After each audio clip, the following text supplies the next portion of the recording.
यहाँ पे बैसियत अपने पार्टी के ज़रिए, अपने अपोजिशन बेंचेस के ज़रिए यहाँ पे नॉमिनेट किया as the leader of the opposition. जनाब स्पीकर, यहाँ पे हमारे जो MWM के साथी हैं, सुन्नी इत्तेहाद के हैं और अलामा साहब हो गए या फिर साहिबजादा हामिद साहब हो गए, इन सारों का मैं शुक्रिया अदा करता हूँ। मैं अपने पार्टी के चेयरमैन का, बैरिस्टर गौहर साहब का, अपने जितने मेरे यहाँ पे इन बेंचेस पे साथी मौजूद हैं, जनाब जगज़ई साहब का, सारों का मैं मशकूर हूँ। और अपनी हरीपुर की आवाम का, NA18 जिन्होंने यहाँ पे मुझे तकरीबन 1,93,000 वोट पोल करा के और तकरीबन 82-83 की लीड दिलवा के यहाँ पे कौमी असम्बली में पहुँचाया। जनाब स्पीकर, हम लोग यहाँ पे जो पाकिस्तान तहरीक इंसाफ या सुन्नी इत्तेहाद काउंसिल के मेंबर्स हैं, हमें वोट वज़ीर आज़म इमरान खान साहब का पड़ा है और ये क्रिस्टल क्लियर होना चाहिए। और वज़ीर आज़म इमरान खान साहब के बयानिया का वोट पड़ा है, हकीकी आज़ादी का वोट पड़ा है, आइन और कानून की बालादस्ती के लिए वोट पड़ा है। और ये वो नैरेटिव है जो आज पूरे पाकिस्तान में बच्चे बच्चे के जहन में, ख़वातीन और मर्दों के दिल की आवाज़ है और इंशाअल्लाह ताला इसको हम लोग अपने मंतकी अंजाम तक ज़रूर पहुँचाएंगे। जनाब स्पीकर, यहाँ पे इस हाउस की बदौलत यहाँ पे प्रेसिडेंशियल जो एड्रेस हुआ था उसके ऊपर आज डिबेट का सिलसिला बैसियत leader of the opposition kick off मैं कर रहा हूँ। ये किताबचा हमें डिस्ट्रीब्यूट हुआ था जिस दिन आसिफ अली जरदारी साहब ने यहाँ पे तकरीर की। इसका मैंने पूरा मुताला किया और उसके बाद जनाब स्पीकर मैंने जनाब आसिफ जरदारी की जो साबका स्पीचेस हैं उनका भी मुताला किया। ये 2008 की, 2009 की, 2010 की और बाकी सारी 2011 की, जब तक उनका टेन्योर खत्म नहीं हुआ।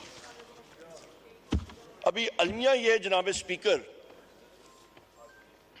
कि ये स्पीचेस जो पहले थी 2008 से और जो 2012-13 तक और जो अभी स्पीच लिखी गई और पढ़ी गई यहाँ पे, आसिफ जरदारी यहाँ पे आके इन्होंने ये स्पीच यहाँ पे पढ़ी, इनमें कोई ज्यादा फर्क नहीं था, ज्यादा कट एंड पेस्ट जॉब था।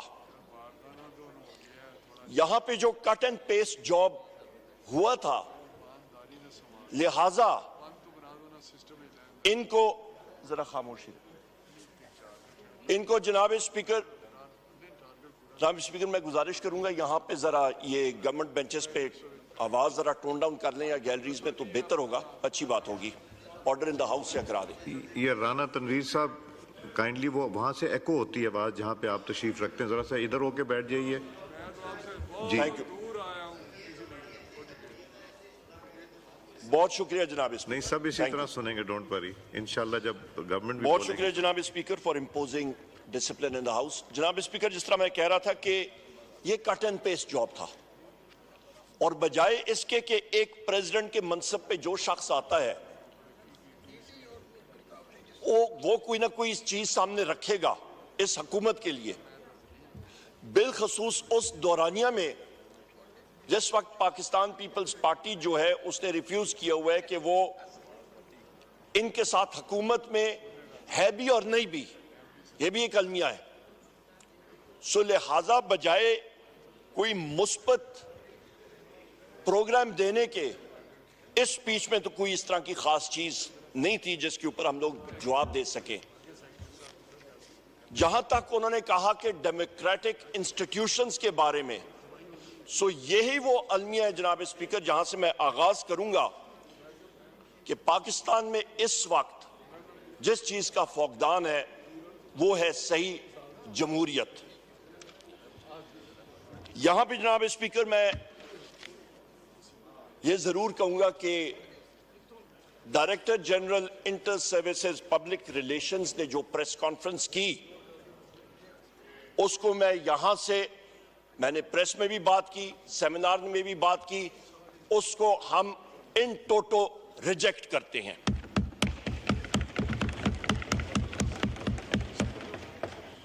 जनाब स्पीकर, आपसे मैं गुजारिश करूंगा कि आप oath of an officer article 244 इस आइन की किताब का पेज नंबर 203 जरा मेरे साथ पढ़िएगा और देखिएगा। ये वो ओथ है जो कि हर एक कमीशन्ड ऑफिसर, नेवी का, एयरफोर्स का और पाक फौज का, जिस वक्त वो कमीशन हासिल कर रहा होता है, उनको ये लेना पड़ता है।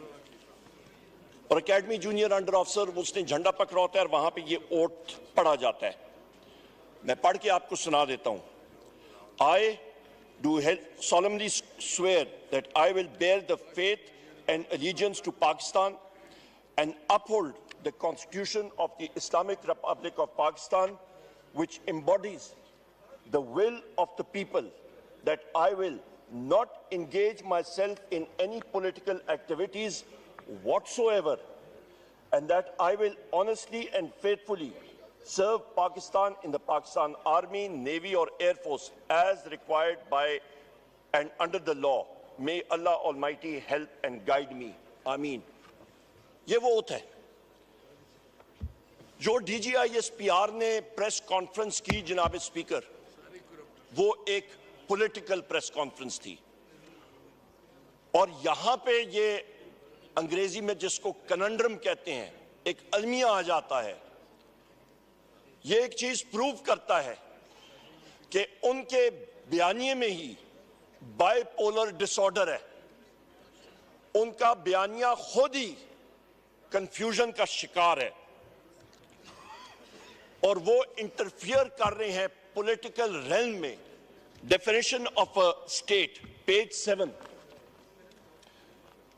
ये इसी कॉन्स्टिट्यूशन की किताब में है। In this part, unless the context otherwise requires, the state यानी कि रियासत means the federal government, Majlis Shura parliament जहां पे हम लोग खड़े हैं और senate, a provincial government, a provincial assembly and such local or other authorities in Pakistan as are by law empowered to impose any tax or cess।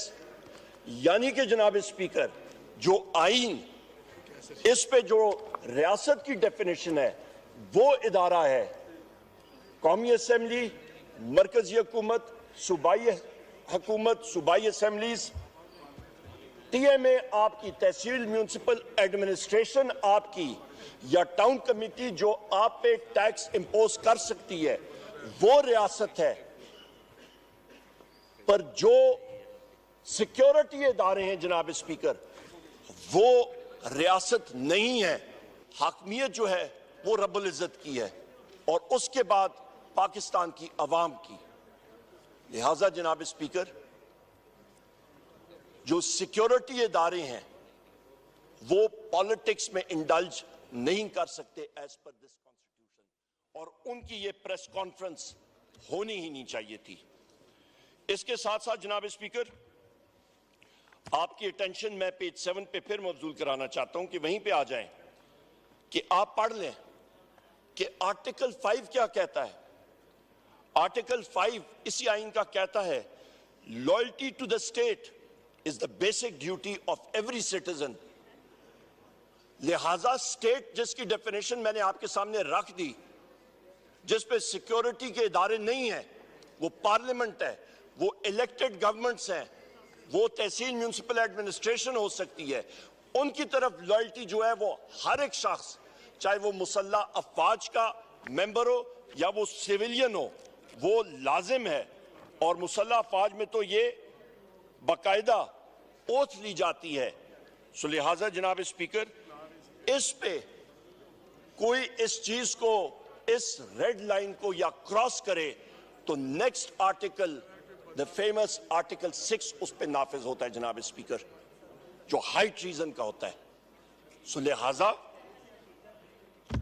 यहां पे बड़ी क्लैरिटी होनी चाहिए और आर्टिकल 6 भी आप यहाँ पढ़ लें, any person who abrogates or subverts or suspends or holds in abeyance or attempts or conspires or abrogate or subvert or suspend or hold in abeyance the Constitution by use of force or show of force or by any other unconstitutional means shall be guilty of high treason.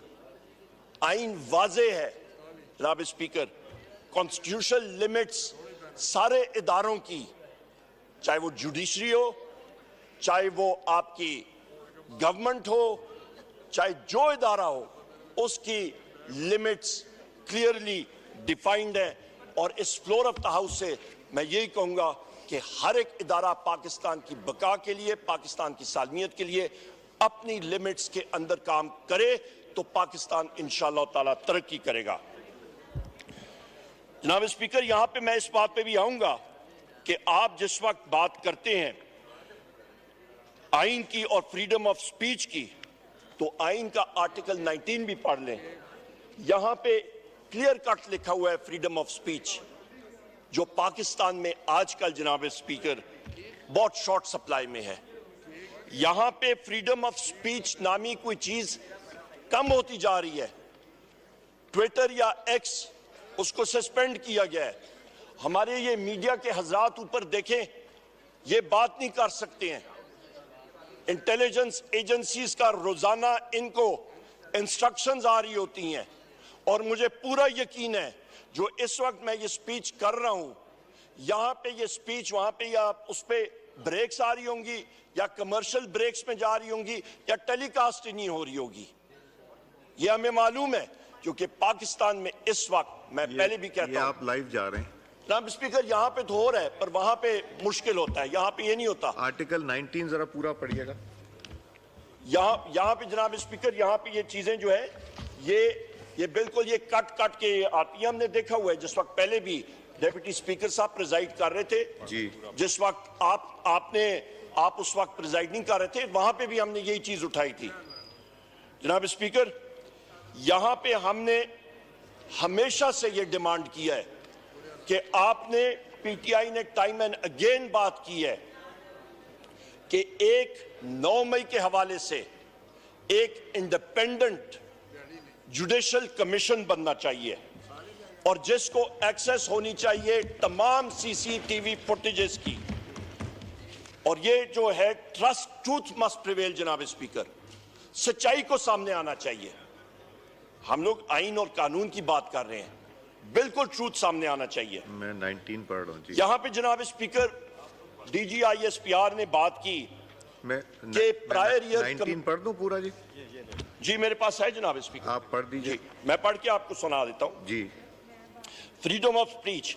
Every citizen shall have the right of freedom of speech and expression, and there shall be freedom of the press, subject to any reasonable restrictions. मुझे मालूम है आप जिस बात पे बात कर रहे हैं, imposed by law in the interest of the glory of Islam or the integrity, security or defense of Pakistan or any part thereof, friendly relations with foreign states, public order, decency, morality, or in relation to contempt of court, commission of incitement to any offense.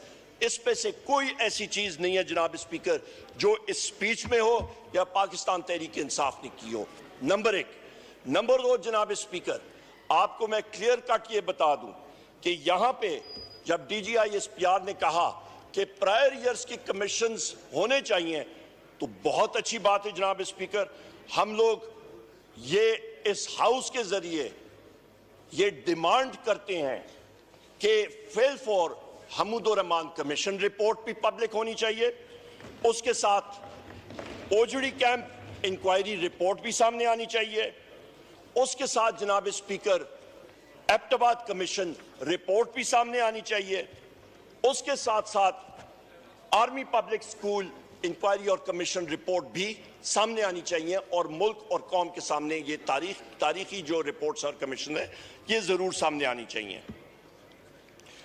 जनाब speaker, यहां पे ये भी मैं कहता चलूं कि rule of law के जिस वक्त हम लोग बात करते हैं, तो इस्लामाबाद हाई कोर्ट के 6 फाजल जज हजरात ने एक लेटर लिखा चीफ जस्टिस ऑफ पाकिस्तान काजी फायज ईसा साहब को, और सुप्रीम जुडिशल काउंसिल को, और उन्होंने अपने खत में जिस चीज को हाईलाइट किया, जिस पे रोशनी डाली, वो थी कि उनके काम पे और उनसे नीचे उनकी जो सबसर्विएंट या लोअर जुडिशरी है उनके काम पे इंटेलिजेंस एजेंसीज का, और उन्होंने नेम किया, उन्होंने जो नाम लिया ये ना आपने ना मैंने या इस हाउस के किसी मेंबर ने नहीं किया। तहरीक इंसाफ के वजीर आजम इमरान खान साहब के, बुशरा बीबी के, मखदूम शाह महमूद कुरैशी साहब के, चौधरी परवेज इलाही साहब के, हमारे मिलिट्री कोर्ट्स के जो साथी हैं, हमारे मर्द हजरात पाबंद सलासल हैं,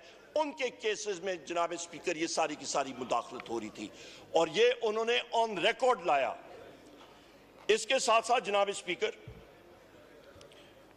ये पॉइंट बड़ा अहम है समझना कि जब एक मुल्क में रूल ऑफ लॉ नहीं होता तो ये आप देख लें, इंटरनेशनल फाइनेंस की किसी भी टेक्स्ट बुक में आप कोई कोर्स इंटरनेशनल फाइनेंस का उठा के देखें, इंटरनेशनल लॉ का पहले चैप्टर का पहला सेंटेंस ही यहां पे होता है आर्बिट्रेशन क्लॉज में। आप खुद बिजनेस कर चुके हैं और करते हैं जनाब स्पीकर, आपको मालूम है कि आर्बिट्रेशन क्लॉज में एक क्लॉज आता है कि आपने इन केस ऑफ डिस्प्यूट कि कोई तनाजा आता है तो कौन से मुल्क के आप कोर्ट में जाके आर्बिट्रेशन करेंगे, और जब वहां पे लिखा जाता है कि पाकिस्तान की अदालतों में तो मल्टीनेशनल कॉरपोरेशंस सलाम करके तो चली जाती हैं, वो कहते हैं हमें मंजूर ही नहीं, वो इंग्लैंड या न्यूयॉर्क या दुनिया के किसी और कोर्ट को मंजूर कर लेती हैं, पाकिस्तान को नहीं करती जनाब स्पीकर। उसकी वजह यह है कि आज जो हमारी अदलिया में खुलम खुला कि इस मुदाखलत में कल को जब मुदाखलत होगी उनका सरमाया जो है वो गैर महफूज हो जाएगा। जनाब स्पीकर, यहां पे मैं ये भी कहता चलूं एक बहुत अहम बात कि आज एक नोटिफिकेशन भी निकला है यहीं से कि विमेन की रिजर्व सीट्स की जो खवातीन थी और जो माइनॉरिटीज के मेंबरान थे वो डी नोटिफाई हुए हैं और ये पूरे पाकिस्तान में मुख्तलिफ असेंबलीज में हुआ है। यहां पे मैं कहता चलूं जनाब स्पीकर, मेरे दाईं तरफ यहां पे हमारे पार्टी के चेयरमैन बैरिस्टर गौर साहब मौजूद हैं और मैं खुद, हम लोग इस फ्लोर ऑफ द हाउस से और हमारे सारे मेंबरान हम लोग एजिटेट करते रहे डे वन से। जिस दिन से हमने यहां पे ओथ उठाया, ओथ टेकिंग के वक्त भी हमने बात की कि हाउस इनकम्प्लीट है, जो आप बुलडोजर इस्तेमाल करके, हुकूमत बुलडोजर इस्तेमाल करके, इलेक्शन कमीशन ने गैर आईनी तौर पे उन खवातीन और माइनॉरिटीज के मेंबरान को नोटिफाई करके यहां पे बहसियत घुसपैठिया या फिर स्ट्रेंजर ऑफ द हाउस लाए, उसके जरिए न वजीर आजम का इलेक्शन वैलिड है, with all due respect speaker साहब आपका हम लोग एहतराम करते हैं, न स्पीकर का इलेक्शन जो है वो वैलिड है और ना ही डिप्टी स्पीकर का इलेक्शन वैलिड है और ना ही प्रेसिडेंट ऑफ पाकिस्तान का इलेक्शन वैलिड है। ये सारे के सारे इलेक्शंस इनवैलिड है। जनाब स्पीकर, हम लोग जी अपने टाइम पे सारी बातें कर लें जिन्होंने मर्जी है, पर यहां पे जनाब स्पीकर यहां पे ये चीज क्लैरिटी होनी चाहिए। फिर जनाब स्पीकर यहां पे बात आई कि 9 मई के हवाले से मटीरियल डैमेजेस के बारे में बात हुई, चलें उसके ऊपर भी बात करते हैं।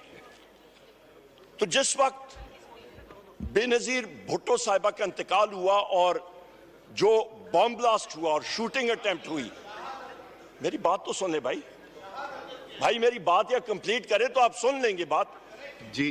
भाई मेरी बात आप सुन ले तो आप पटेल साहब, नो क्रॉस टॉक। आप जब मेरी बात कंप्लीट होगी, जिस बॉम्ब ब्लास्ट की वजह से उनको शहीद किया गया था जनाब स्पीकर, उसका उस वक्त जनाब स्पीकर मैं आपको ये बात क्लियर कर दूं कि जो पूरे मुल्क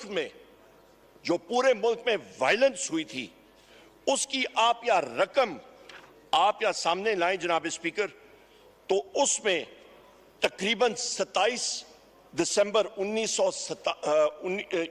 2007 को ये तकरीबन कॉस्ट बनती है जनाब स्पीकर $2 अरब, $2 बिलियन, और उस वक्त के एक्सचेंज रेट के हवाले से ये कॉस्ट तकरीबन बन जाती है 165 से 170 अरब रुपया। उसमें जनाब स्पीकर तकरीबन 63 railway station, 63 149 bogies, 29 locomotives, engines, train के इंजन्स, ये 2 दिन के अंदर अंदर ये तबाह बर्बाद हुए। और जनाब स्पीकर कराची की या मैं बात करूं सिर्फ कराची की, तो जनाब स्पीकर कराची में $1 अरब का उन 4-5 दिनों में नुकसान हुआ था कराची के शहर में। और उस वक्त का एक्सचेंज रेट आप लगाएं तो ये तकरीबन 80 से 90 अरब रुपए सिर्फ कराची की हम लोग बात कर रहे हैं। और ये टोटल जो कॉस्ट आती है ये आपके जीडीपी का 8% हिस्सा बनती है। जनाब स्पीकर, मैं इस हाउस से और आपसे पूछना चाहता हूं, कितने लोग अरेस्ट हुए, कितनी इंक्वायरीज बनी, कितने लोगों को जेल में डाला गया, कितने लोगों को सजाएं हुई, कौन सी जुडिशियल इंक्वायरी बनी, कोई चीज हुई? $2 अरब 160-170 अरब रुपए का नुकसान हुआ, पर कोई उसके ऊपर एक्शन नहीं हुआ। और फिर इल्जाम हम पे लगता है। यहां पे तो जनाब स्पीकर, इसमें भी मैं आता हूं, पेरिस में जहां पे जमहूरियत, वहां पे कहते हैं हम लोग जमहूरी मुल्क है, वहां पे 8 जुलाई 2023 को वहां पे राइट्स हुए, दंगा फसाद हुआ। फ्रेंच बिजनेसेस का ये फिगर मैं आपको दे रहा हूं, $1.1 अरब जो है फ्रांस में ये नुकसान हुआ। जनाब स्पीकर, ये फैक्ट्स मैं आपके सामने रख रहा हूं।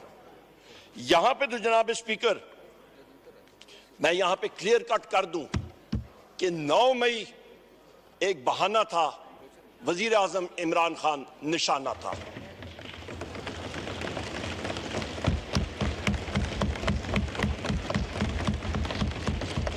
यहां पे जनाब स्पीकर के खिलाफ तशद्दुद किया गया, जिसके खिलाफ ये सारा ऑपरेशन किया गया, विक्टिम्स हम लोग हैं। यहां पे तो ब्लेम द विक्टिम की बात आ जाती है।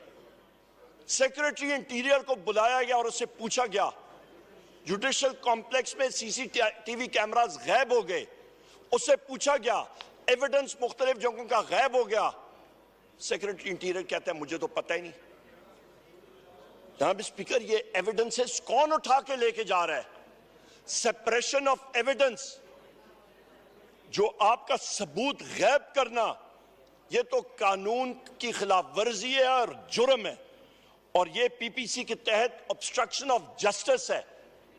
और इसके खिलाफ उन अशखास के ऊपर ट्रायल होता है और वो जेल में जाते हैं। यहां पे मैं ये भी कहता चलूं जनाब स्पीकर, ब्लैक डेज के बारे में बात आती है। अभी आप तारीख का जरा मुताला कर लें।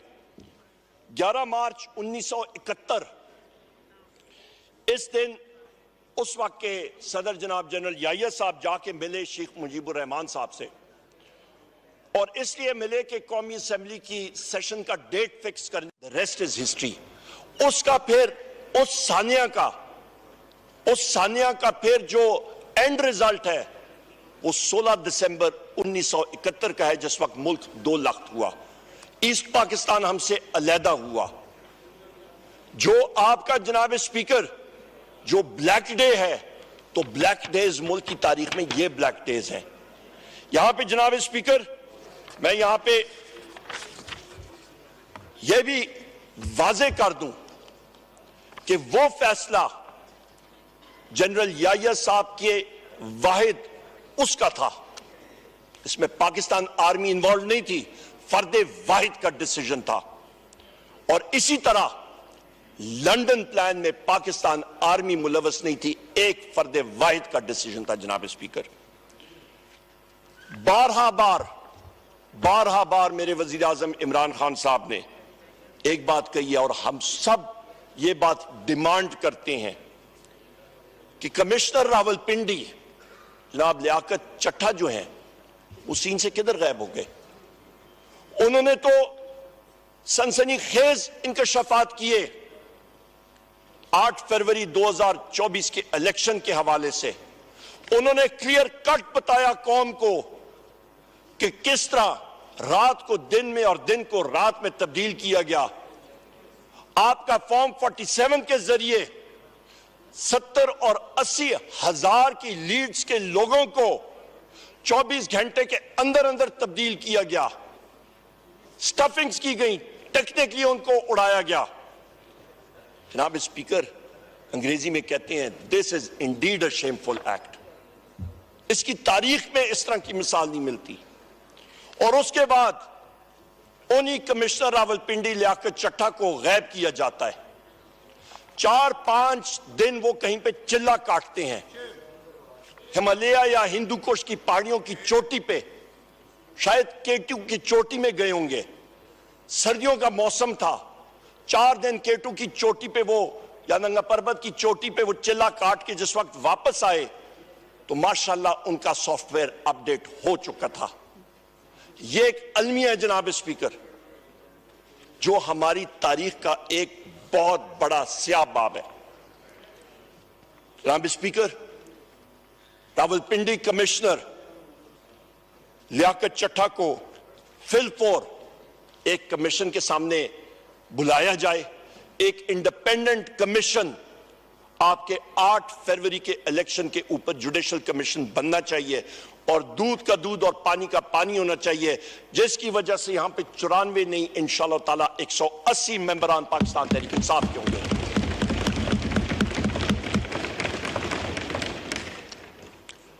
जनाब स्पीकर, मेरे कायद जनाब इमरान खान साहब ने इंस्ट्रक्शंस दिए हैं पार्टी को। हम लोग 3 रिट्स करेंगे कोर्ट्स में कि नंबर 1, जो सीसीटीवी फुटेज है, चाहे वो कोर्ट कमांडर हाउस हो, चाहे वो किसी भी इंस्टॉलेशन पे हो, वो सीसीटीवी फुटेज सामने आनी चाहिए 9 मई 2023 की, नंबर 1। और जनाब स्पीकर, इसके साथ साथ मैं ये भी कहता चलूं कि सीसीटीवी फुटेज आपकी 18 मार्च 2023 को जुडिशल कॉम्प्लेक्स की भी सीसीटीवी फुटेज आज गायब है, उस दिन की गायब है, और वो भी पूरा आंखों देखा हाल मैं आपके सामने पेश करूंगा। यहां पे जनाब स्पीकर 9 मई को शहादतें या किसी की हुई, वो हमारे नौजवानों पे गोलियां बरसी और वो शहीद हुए, और उनके नाम एक बार फिर मैंने पहले भी इस हाउस के सामने पेश किए, मैं फिर पढ़ के सुनाता हूं। यहां पे मिर्जा नादिर शहजाद, बिलावल शनवारी, सैफुल्ला, मोहम्मद राशिद, अब्दुल्ला वजीर, जाहिदुल्ला, रिजवान अहमद, जावेद अकाखेल, सिकंदर, अबरार अहमद, उमर अजीज, अब्दुल कदीर, इब्राहिम, जावेद गुल, जाकिर, ये वो 15 नौजवानान हैं जनाब स्पीकर जो इस दुनिया में नहीं रहे। ये वो 15 नौजवानान हैं जिनका घर जो है वो उजड़ गया है। मेरे यहां पे फाजिल दोस्त जुनेद अकबर खान साहब बैठे हुए हैं, इनकी हलकों में मलकंड के एरियाज में वहां पे पैराप्लीजिक लोग मौजूद हैं जिनकी रीढ़ की हड्डी में गोली लगी जनाब स्पीकर, आज वो चल फिर नहीं सकते। मेरी खुद उनसे बात हुई थी। ये वो औलनाक वाकये हैं जिनका हम लोग जिक्र कर रहे हैं।